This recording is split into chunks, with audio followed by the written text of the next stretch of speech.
तो दोस्तों, स्वागत है आपका क्विक चैनल में। तो आज का हमारा क्वेश्चन है 872 नंबर, लीफ सिमिलर ट्रीज़। तो ये क्वेश्चन कह रहा है कि हमारे पास दो ट्रीज़ दिए हुए हैं जिनके लीव्स को हमें देखना है क्या वो सेम है। अगर वो सेम है तो हमें रिटर्न करना है कि ये दोनों ट्रीज़ लीफ सिमिलर हैं, दैट इज़ ट्रू। अगर नहीं सेम है तो दोनों लीफ सिमिलर नहीं होंगे, तो हमें फॉल्स रिटर्न करना है। बस यही लॉजिक है। तो इसको हम सॉल्व करने के लिए क्या करेंगे, सबसे पहले इस ट्री को ट्रैवर्स करेंगे और इसके सारे लीफ नोड को फाइंड करके उसे एक वेक्टर में स्टोर कर देंगे। फिर दूसरा ट्री को ट्रैवर्स करेंगे और उसको एक अलग वेक्टर में स्टोर कर देंगे। फिर दोनों वेक्टर्स को हम मैच करके देखेंगे कि क्या ये दोनों ही इक्वल है या सेम है। अगर सेम होंगे तो रिटर्न करा देंगे ट्रू, नहीं तो फॉल्स।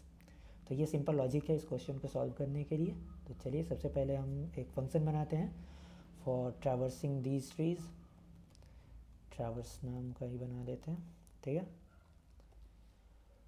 हाँ, तो ये पैरामीटर्स क्या क्या लेगा, तो सबसे पहले लेगा एक रूट नोड या नोड, जो कि हमारा हम नाम दे देते क्यू, और जो भी लीफ नोड्स आएंगे उसे हम एक वेक्टर में स्टोर करते हैं, ठीक है। और इसका एड्रेस पैरामीटर के रूप में लेते हैं ताकि बार बार रिटर्न कराने का झंझट ना हो, ठीक है। तो सबसे पहले हम देखते हैं कि क्या ये क्यू नल है। अगर नल है तो कुछ सोचे बगैर हम रिटर्न करा देते हैं। अगर नल नहीं है तो हम एक केस लिखते हैं फॉर लीफ नोड्स के लिए कि क्या क्यू का लेफ़्ट और राइट दोनों ही नल है। अगर क्यू का लेफ़्ट और राइट दोनों ही नल होगा तभी तो दोनों पॉइंट करेगा ये लीफ नोड को, ठीक है। जैसे कि इस केस में अगर हम देखें, इस ट्री के केस में 3 के लेफ़्ट और राइट दोनों पे ही कुछ ना कुछ डेटा है, तो ये तो लीफ नोड नहीं होगा। वही 6 का केस ले ले तो 6 के लेफ़्ट और राइट दोनों में कोई डेटा नहीं है, तो इसका मतलब ये एक लीफ नोड है। तो इसको आप स्टोर कर लो इन द वेक्टर। इसका वैल्यू स्टोर करते हैं, ठीक है, क्यू डॉट वैल्यू, ठीक है। इसके बाद नॉर्मल ट्रैवर्सल लगा देते हैं, ट्रैवर्स क्यू का लेफ़्ट एंड वेक्टर को प्रोवाइड करना पड़ेगा ना, okay, and for right RIGST। तो ये हमारा फंक्शन बन के तैयार है for traversing and storing the leaf notes into the vector. तो अब इसे हमें कॉल करना है।